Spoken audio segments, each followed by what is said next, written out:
Welcome to Digitized Spotlight, your lens into the best builders in consumer crypto. I'm Amanda.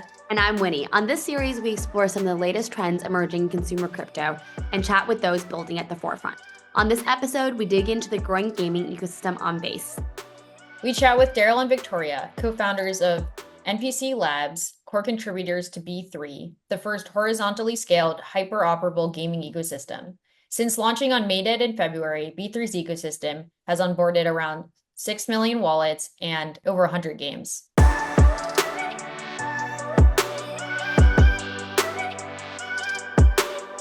Daryl and Viktoriya, it's great to have you on this episode of Digitized Spotlight.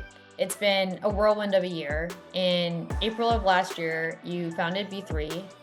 Over the summer, you raised your seed round, which we participated in at Collab+Currency. And then last month, you launched your token B3 on Base. So yeah, quite the journey. Yeah, maybe it would be helpful for the listeners if you can kind of take us through that journey from being part of the Base team to kind of like what got you guys excited, what were the catalysts or things that gave you conviction to leave that to kind of start B3? Yeah, absolutely. I can kick us off. I'm one of the co-founders and CEO of NPC Labs, which is a core contributor to B3. And like Amanda was saying, we're fortunate to have Amanda's support from day one and Collab+Currency support. And yeah, the journey has been pretty wild. It's been a whirlwind. I think we're almost coming up on a year here when Viktoriya and I first left the Base team. But yeah, I think the catalyst in the early days was really I think the excitement and momentum we saw around the gaming ecosystem on Base. And so quick backstory, I looked after, gaming and infrastructure back at Coinbase and Base. That was the last thing I did before, I left to help start B3. But I think at the time we just saw like a ton of interest from builders that wanted to deploy these like large scale gaming studios and ecosystems on Base. One of the best examples of that was Parallel. They have, the TCG, they have, Colony, which is this AI sim game. They were way ahead of their time, but there's one scenario where they would have done that on Base instead of Solana. And the cost actually came in as a consideration where if they had done all of that, throughput and all of those transactions on Base, they would basically bankrupt themselves as a studio by just paying like millions of dollars in compute costs. Yeah. And so really, Viktoriya and I kind of put our heads together, like, what is something here where like we can, really solve these problems for these game developers. And at the same time, like there's this idea of layer threes coming on as a concept and an actual production ready build.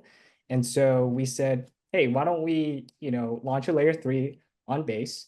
And that helps to solve these, gas and cost challenges that, large scale game developers like Parallel are facing.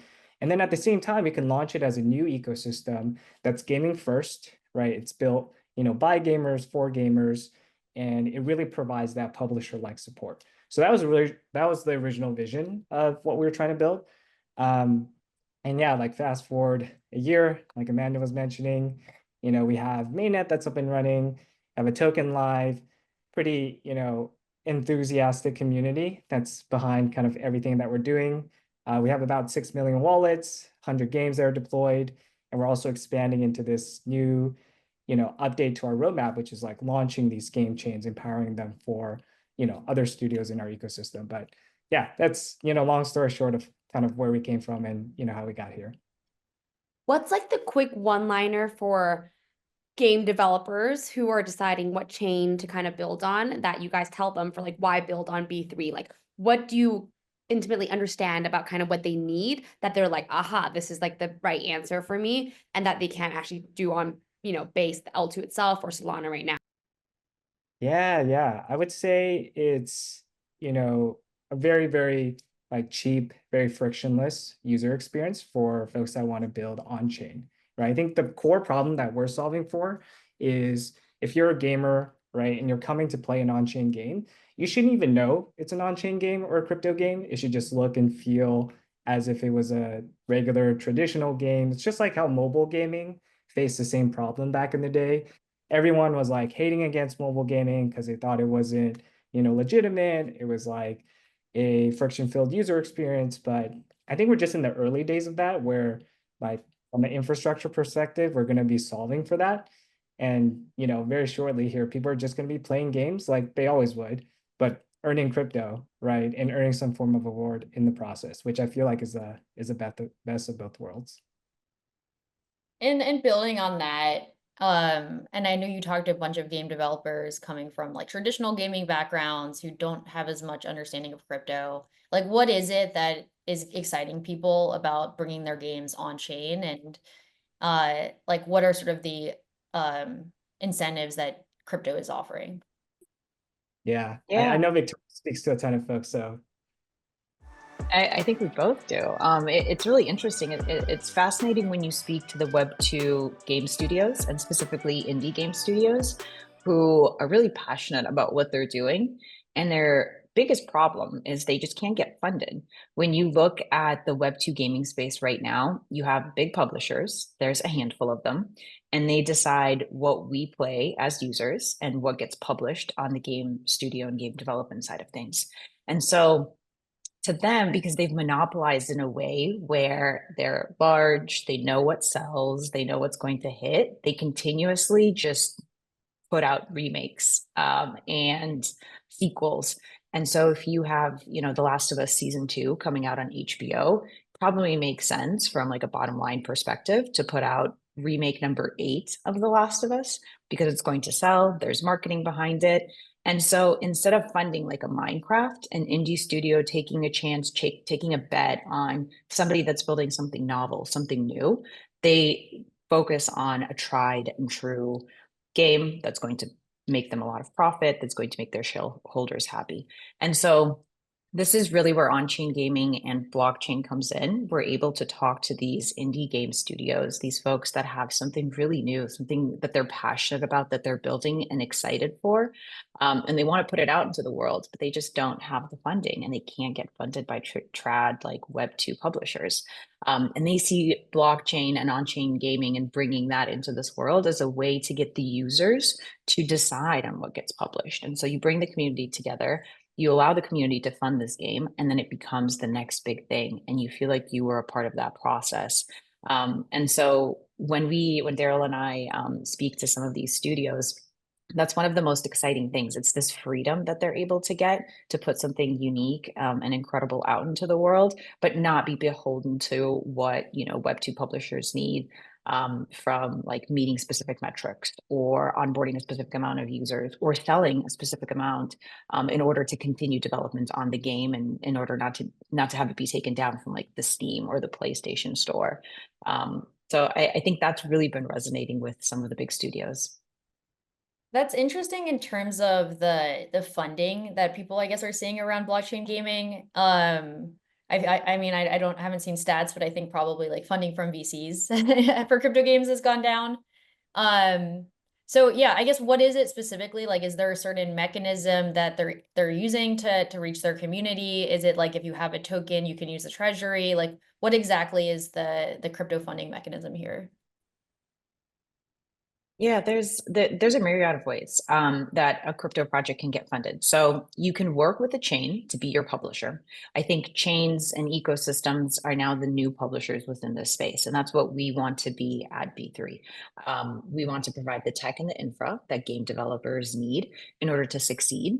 So larger folks like Parallel or Infinigods may need their own chain. They have a ton of users. They want to control the stack. They want to make sure the user experience is seamless. The way to do that is not compete for block space or not have to use one type of wallet over another because you're working with this game chain partner, or that blockchain. And so for on our end, being a publisher, we want to provide the infra that's necessary for these studios to succeed if they already have a user base. For the net new studios that have an idea, a concept, perhaps a play test, maybe the game is 60% done and they need just a little bit more to push them over the edge and get to a place where they're able to put the game out and get as many people in as possible. The funding mechanism on that side is either us being able to help and support them from our own treasury. We just did our TGE, we just launched B3. A big part of that is using that token to fund games and studios and be able to bring something that our community wants to the market. And so that's kind of one way. Another is, of course, monetization of in-game assets. So if they have an alpha that they're able to test, they're able to start trading, swapping, NFT sales, asset buys. They could also do NFT sales ahead of the game or game passes in order to get early access or privileged access, or a subscription type model, which also allows them to get users in earlier. So there's all these choices, there's these decisions. There's no one size fits all, and that's the beauty of what we're building and what on-chain gaming is. Every developer is going to have a different need. Every developer is going to be able to choose what the right funding mechanism is. And we're here to support that from both an ecosystem perspective, a funding perspective, or an infrastructure perspective. That's very helpful. One thing I read, I think the other day, Daryl, you tweeted out, is like when an on-chain game truly succeeds, we won't be describing it as an on-chain game anymore. And that really resonates with me. I think we're moving to that part, hopefully like this part of the cycle and this part of where the infrastructure is, where people are playing games, people are doing things in crypto because it's fun and it's not just because it revolves around the token, it's not the centerpiece. Can you maybe contextualize this for us with maybe some of the games that are initially launching on B3, kind of how that applies to them, or maybe what ideas you have for games that you would love to see being built? I'm sure you guys have tinkered around and kind of built some stuff here yourselves. Yeah, absolutely. This is something I get really excited about because I feel like we're just on the precipice of like mass market consumer apps, and Yeah. gaming is obviously, a big part of that story. Over half the world plays games, right? And so for us, the thesis has always been, hey, like the best way to scale base to its fullest potential, right? Jesse's vision of onboarding billions of users is actually through gaming, right? Because I think social and some of these other platforms, first, like I'm, a passionate gamer, so I'm probably not the right person to build like a social platform, nor do I have the technical chops to be the next, Mark Zuckerberg or something. But I think like gaming, I feel like has always been, that adopter of new technology. So I feel like it's a really good fit. And when it comes to how we think about like the builders that we bring on, it's very similar to how we thought about things back at Base. So Viktoriya and I were actually some of the first folks to just kind of put, boots to the ground and really go out and try to find like talented builders and convince them to build on Base back when it was just an idea. This was even pre-testnet. So it was just this like concept that Coinbase has a cool idea and maybe you guys want to join in because it has a lot of potential, but I'm sure folks, still had some skepticism.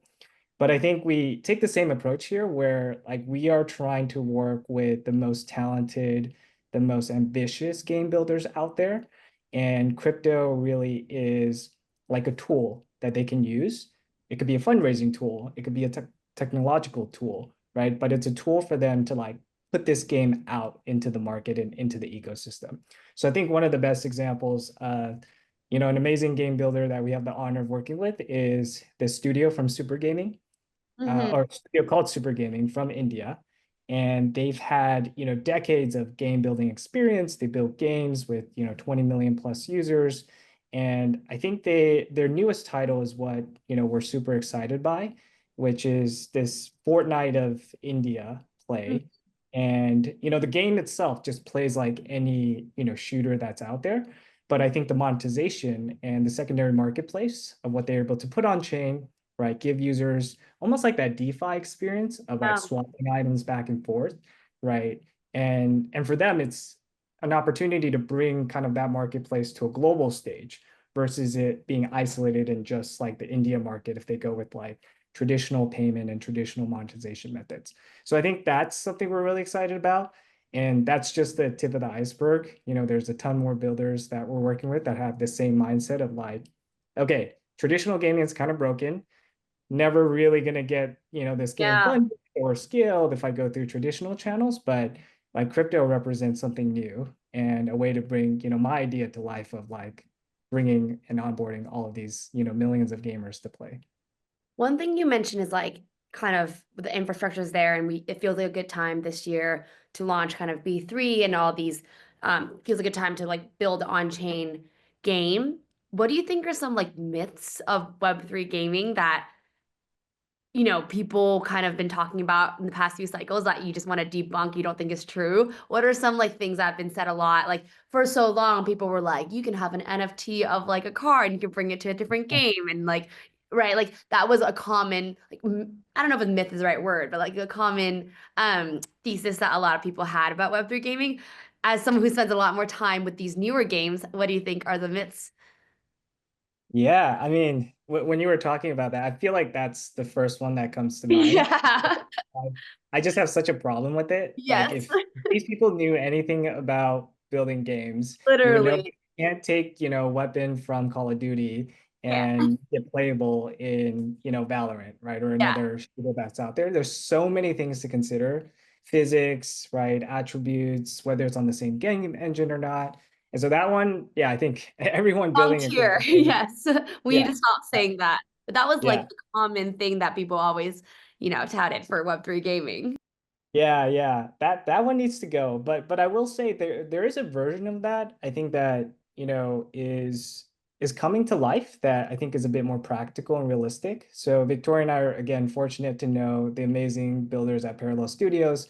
I think for folks that are building this, publisher vision, so I think of them as almost like the next Activision, right? If they're actually building games that have similar lore, right? Even though the gameplay is different, maybe you are able to take like your profile and your achievements and your Yeah. badges and your assets and play them in different parts of the game, right? And the gaming ecosystem and the titles that they have. So I think that part it's definitely an interesting design space and something to explore. But yeah, I think like taking weapons from one game to another just doesn't really make sense. And I think another one that comes to mind for me is, and maybe folks before said this, but now it's like becoming more accepted as reality.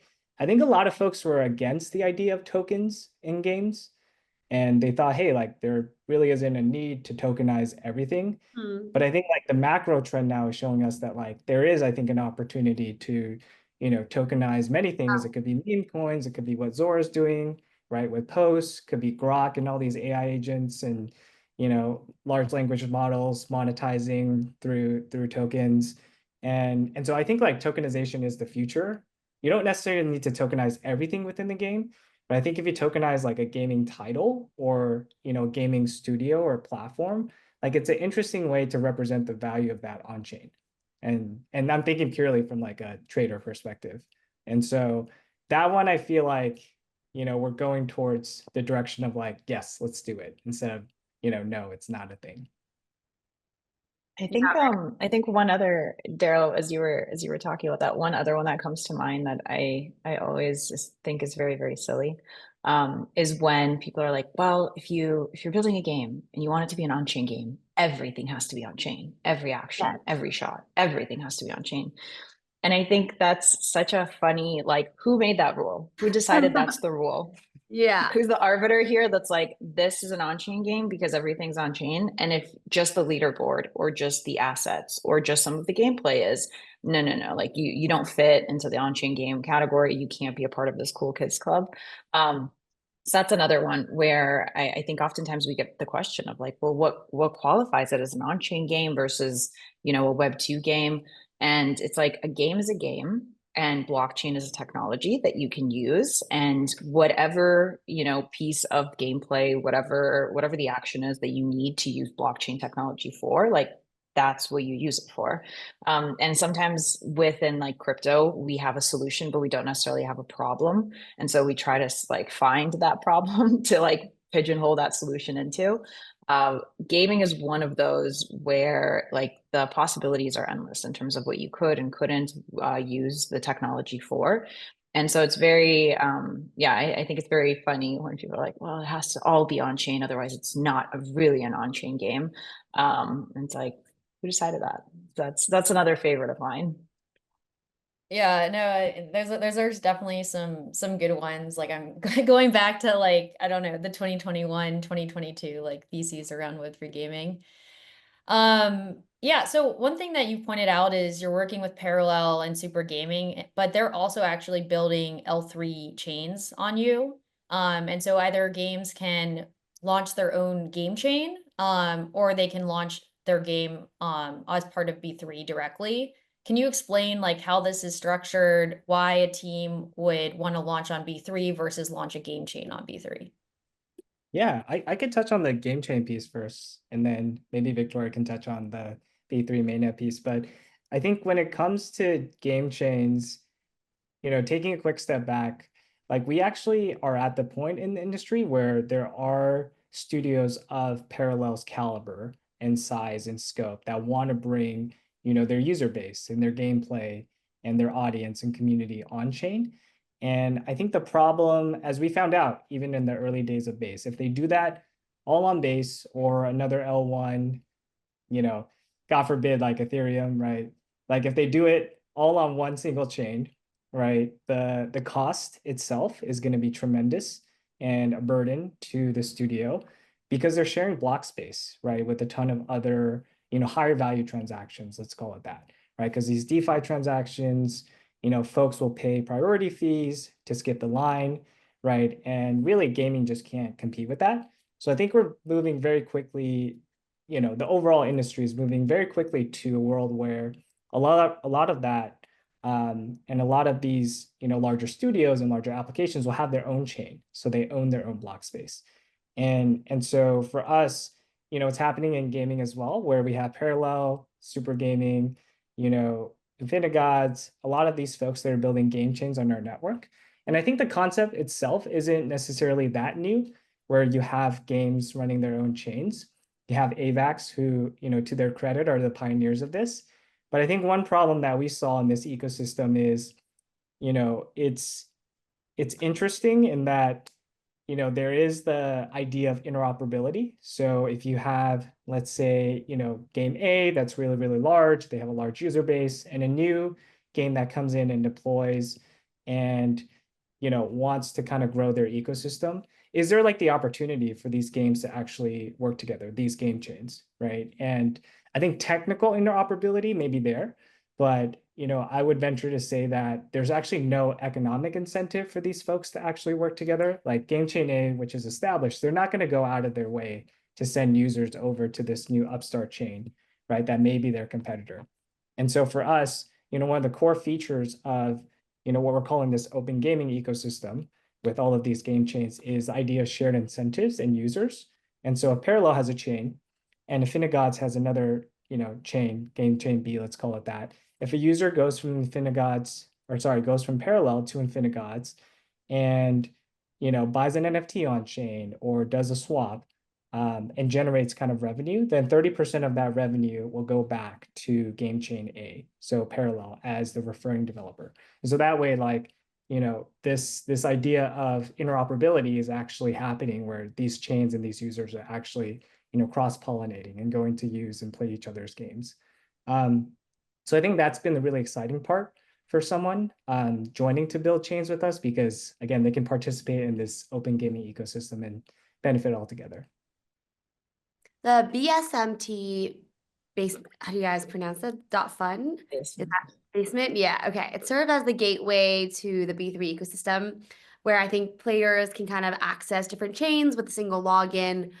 I guess my question to you is kind of, as you think about crypto game and discovery and creation, how does this kind of solve that for, players?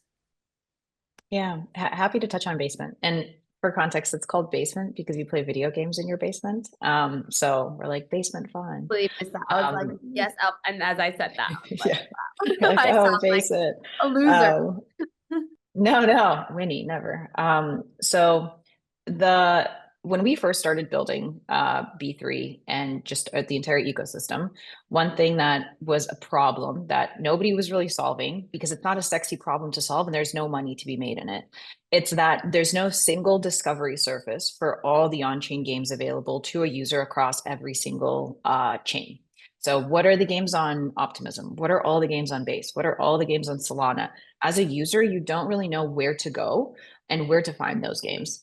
And so for us, it was like, how do we solve this discovery problem in order to get as many people as possible to try these on-chain games? And then from there, take those users and have them try B3 games as things kind of launch on B3. And so Basement was a product that we deployed immediately after launching on mainnet, and it's meant to be an aggregation like discovery service for the on-chain gaming space. And so a user can come and they can see all the games available on Solana, all the games available on B3, all the games available on Base, and just play everything and anything.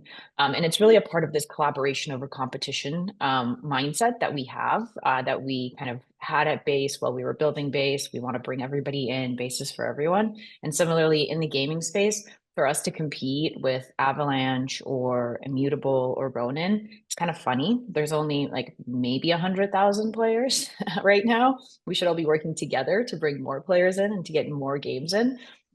And so we are, we want to showcase all the games available to users. B3 in and of itself, again, was the very first of this open gaming layer ecosystem where now we have 6 game chains that are going to be going live. All 6 are live on testnet. 3 have been announced, 3 have yet to be announced. And so we're very excited for the teams bringing those online, for the users that they're going to bring into the ecosystem. They're going to share, cross-pollinate with one another. But B3 is really meant to be the first of these game chains, and it's where a game developer or a studio may want to start.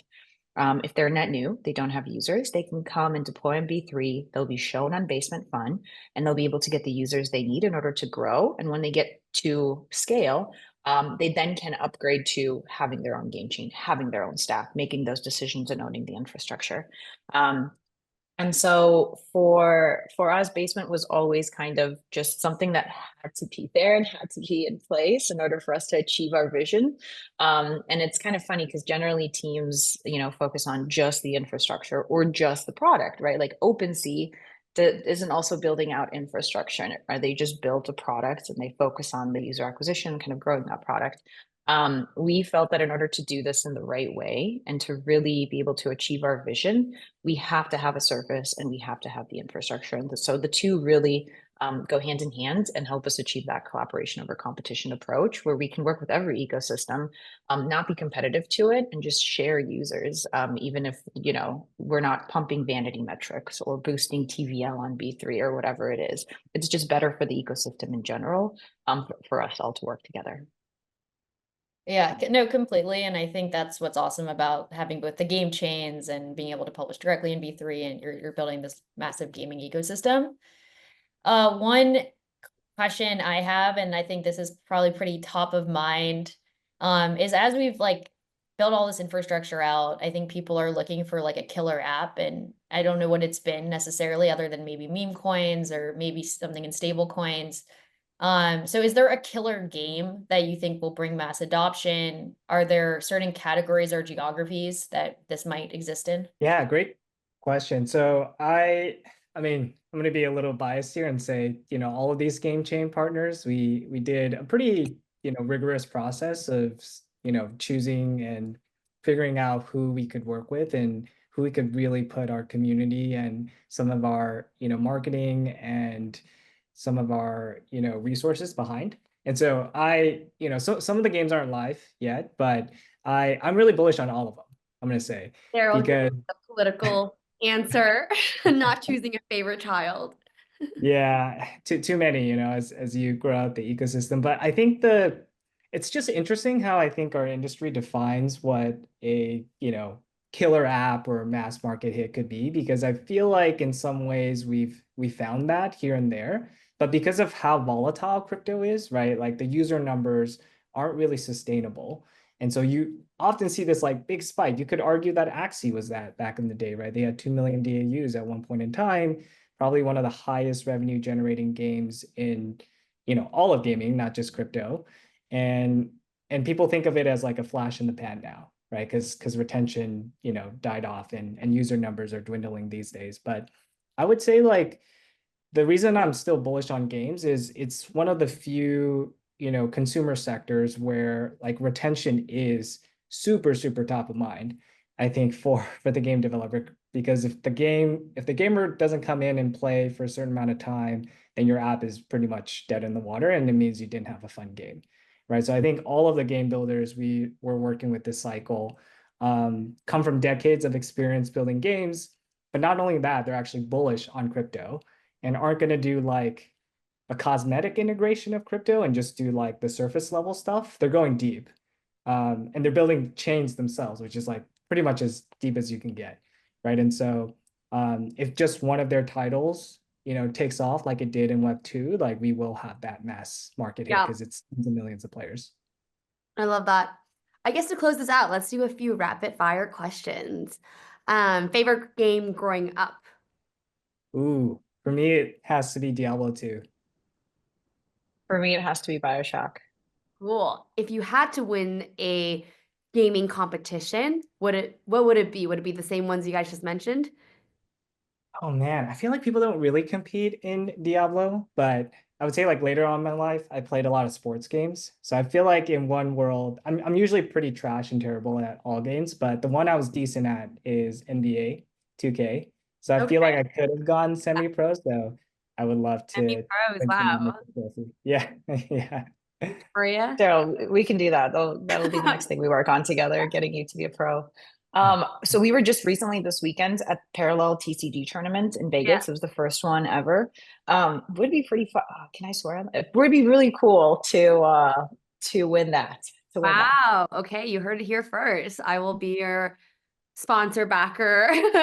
Thank you, support Winnie. you. Thank you.